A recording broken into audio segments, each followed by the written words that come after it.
Having a relationship is very important in everyone's life.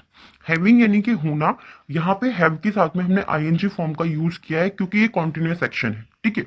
Having यानी कि होना, और रिलेशनशिप एक रिश्ते में होना is a very important, is means है अ वेरी इंपॉर्टेंट, बहुत महत्वपूर्ण है इन एवरीवन्स लाइफ, हर एक के जीवन में या हर एक व्यक्ति के जीवन में, ऐसे भी आप बोल सकते हैं, या हर एक के जीवन में ऐसे भी आप बोल सकते हैं।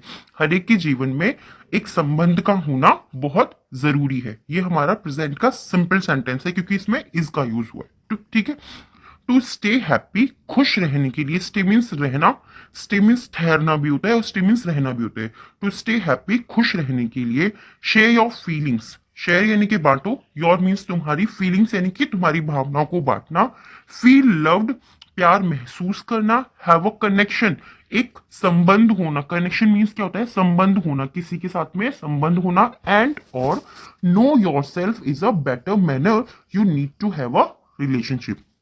एंड और know your self, know means जानना, योर सेल्फ यानी कि आपको अपने आप को जानने के लिए, इन अ बेटर मैनर, एक अच्छे या एक बेहतर तरीके से अपने आप को जानने के लिए, यू नीड, तुम्हें आवश्यकता है या आपको आवश्यकता है, to have a relationship.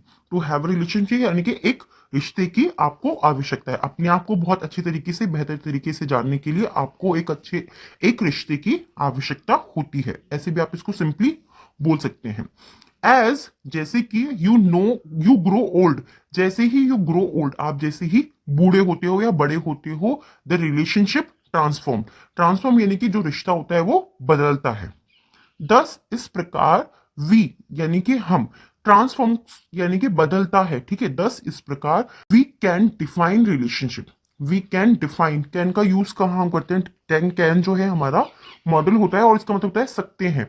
You can define, आप परिभाषित कर सकते हैं relationships as a bond, relationship यानी कि रिश्तों को एज अ बॉन्ड, अपनी जो आपके जो रिश्ते हैं उनको बंधन के रूप में आप परिभाषित कर सकते हैं। बिटवीन टू पीपल, बिटवीन यानी कि बीच में, बिटवीन का यूज हम कहां पर करते हैं, जब हमें दो लोगों के बीच में बात करनी, ठीक है। टू पीपल, दो लोगों के बीच में, based on mutual likes, based यानी कि जो आधारित होते हैं ऑन म्यूचुअल लाइक्स, म्यूचुअल यानी कि आपसी संबंध, आपसी पसंद पर जो आधारित होते हैं, अंडरस्टैंडिंग यानी कि जो उनकी आपसी समझ होती है उस पर आधारित होते हैं, उनकी नीड यानी कि उनकी आवश्यकताओं को, उनकी जरूरतों के ऊपर आधारित होते हैं, और लव और प्यार पर आधारित होते हैं। तो आप परिभाषित कर सकते हैं किसी भी बंधन के रिश्ते को जो दो लोगों के बीच में आधारित होते हैं, किस पर, आपसी पसंद पर, समझ पर, आवश्यकता पर और प्यार पर। सिंस बर्थ, जन्म से ही, humans enter into a relationship, जन्म से ही, सिंस बर्थ यानी कि जन्म से ही या जब वो पैदा होते हैं तब से ही, ह्यूमंस मनुष्य, enter into a relationship, enter यानी कि प्रवेश करता है या प्रवेश करते हैं, इनटू अ रिलेशनशिप, एक रिश्ते में प्रवेश करते हैं।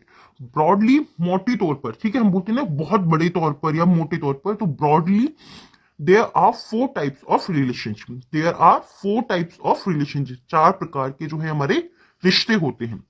फैमिली रिलेशनशिप, फर्स्ट होता है हमारा फैमिली रिलेशनशिप यानी कि पारिवारिक रिश्ते। This is the most basic kind of relationship, this is, यह है द मोस्ट बेसिक, सबसे बुनियादी प्रकार का ये हमारा रिश्ता है।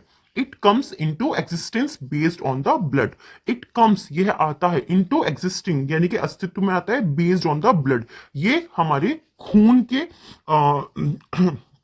खून से आधारित रिश्ते पर आता है, अडॉप्शन पर आता है, एंड जो है हमारे रिलेशनशिप जो होते हैं हमारे फैमिली मेंबर्स के साथ में उससे आता है।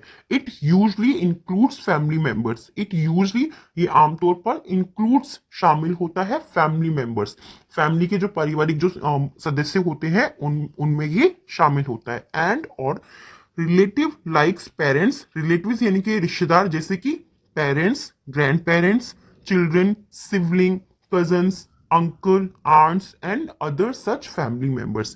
किन किन पर आमतौर पर ये रिश्ता शामिल होता है, जैसे कि हमारे पेरेंट्स यानी कि हमारे माता पिता पर, हमारे दादा दादी पर, चिल्ड्रन यानी कि बच्चों में, सिबलिंग्स यानी कि भाई बहन के अंदर, कजन यानी कि चचेरे भाई बहन के रिश्ते, अंकल हमारे चाचा या फूफा, आप कुछ भी बोल सकते हैं, आंट हमारी चाची या बुआ के ऊपर, and other such family members, और ऐसे ही कुछ और हमारे पारिवारिक सदस्यों से।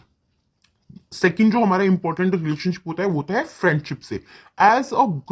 एज अ चाइल्ड ग्रोज, जैसे ही बच्चा बढ़ता है, ठीक है, एज अ चाइल्ड ग्रो, जैसे ही बच्चा बढ़ता है या बड़ा होता है, he starts meeting people, he starts, वो शुरू करता है मीटिंग पीपल, मीटिंग यानी कि मिलना, पीपल यानी कि लोगों से मिलना। अब यहां पर भी हमने आईएनजी फॉर्म का यूज किया है क्योंकि कॉन्टिन्यूस एक्शन है, क्योंकि वो लोगों से मिलता रहता है, ठीक है। तो जैसे ही बच्चा बड़ा होता है तो वो लोगों से मिलता रहता है, एंड अटेंडिंग स्कूल, और अपना स्कूल अटेंड करता है, यानी कि स्कूल जाना शुरू करता है, आप ऐसा भी बोल सकते हैं, या स्कूल को शुरू करता है। इट इज द टाइम, यह वो समय होता है when friendship comes to existing, तब जो है हमारी जो फ्रेंडशिप होती है, दोस्ती जो होती है, वो अस्तित्व में आती है।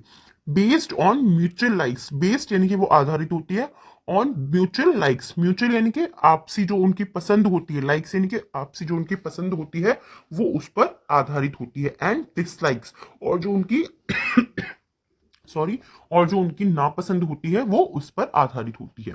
द चाइल्ड बी फ्रेंड्स, जो चाइल्ड होते हैं, बच्चे होते हैं, बी फ्रेंड्स, वो दोस्त बनते हैं या दोस्त होते हैं।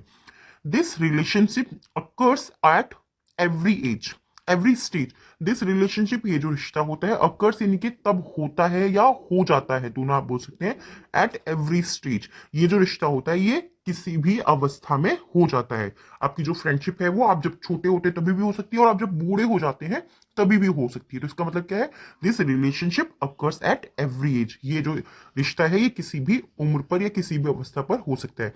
एज वी ग्रो ओल्ड, जैसे हम बूढ़े होते हैं, we do make new friends, we do, हम बनाते हैं, मेक न्यू फ्रेंड्स, हम नए दोस्तों को बनाते हैं। बट लेकिन friendship is a reciprocal relationship, recipro reciprocal reciprocal relationship, और but friendship is a reciprocal relationship, यानी कि फ्रेंडशिप जो है वो एक पारंपरिक रिश्ता होता है। बेस्ड ऑन ट्रस्ट, वो ट्रस्ट पर आधारित होता है, केयर यानी कि देखभाल पर आधारित होता है, एंड फेथ, और भरोसे पर आधारित होता है, फ्रॉम बोथ एंड्स, दोनों ही सिरों से, ठीक है, यानी कि दोनों जो व्यक्ति होते हैं उनकी तरफ से ट्रस्ट होना चाहिए, देखभाल होना चाहिए, और भरोसा होना चाहिए।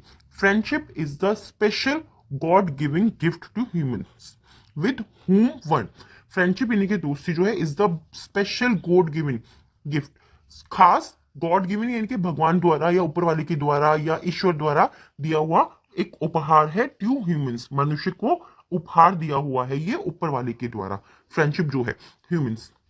One can share multiple resonating feelings, one can share यानी कि एक व्यक्ति शेयर कर सकता है वो उससे मल्टीपल यानी कि विभिन्न रेजोनेटिंग फीलिंग्स, रेजोनेटिंग फीलिंग्स यानी कि जो भी उनके अंदर जो भावनाएं गूंज रही होती हैं, ठीक है, जो भी चीजें वो महसूस कर रहे होते हैं वो उनको अपने उन वन वन यानी कि किसी व्यक्ति के साथ में इजीली शेयर कर सकता है। आई होप ये टॉपिक आपको अच्छा लगा होगा, सिंपल सा है, इजी सा है, बट इसमें कुछ ऐसे वर्ड्स हैं जो आपके लिए न्यू रहे होंगे, क्योंकि मेरे लिए भी एक दो वर्ड इसमें न्यू था, और मैं आपको ये चीज पहले भी बोल चुकी हूँ कि चीजों को जैसे जैसे आप सीखते जाते हैं वैसे वैसे ही आपको आती जाती हैं। सो आज के थ्री वर्ड्स हैं जिनसे हमें सेंटेंस बनाने हैं। फर्स्ट वर्ड है हमारा ट्रांसफॉर्म, यानी कि बदलना। सेकेंड वर्ड है ब्रॉडली, मोटे तौर पर। एंड थर्ड वर्ड है मेरा म्यूचुअल, यानी कि आपसी। इन तीनों ही वर्ड से आपको सेंटेंस बनाने हैं और कमेंट बॉक्स में लिखना है। आज के थ्री वर्ड हैं डिक्टेशन के हमारे। फर्स्ट वर्ड है एग्जिस्टिंग, एग्जिस्टिंग।